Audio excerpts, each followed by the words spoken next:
How to share multiple contacts at once on iPhone. It's very simple and a quick process, so without any further delay, let's jump right into the video. First thing first, you have to head over to your application phone.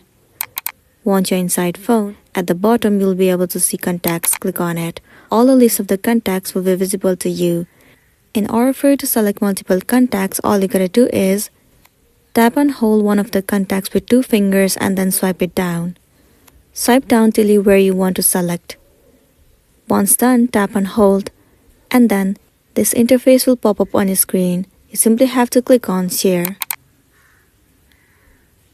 You can select the first name and also the mobile number if you want to. Once done, click on Done at the top right corner of the screen. Now from here, you can share the contacts through any of the social media. If you want to save it via WhatsApp, then click on WhatsApp and select the person that you want to send.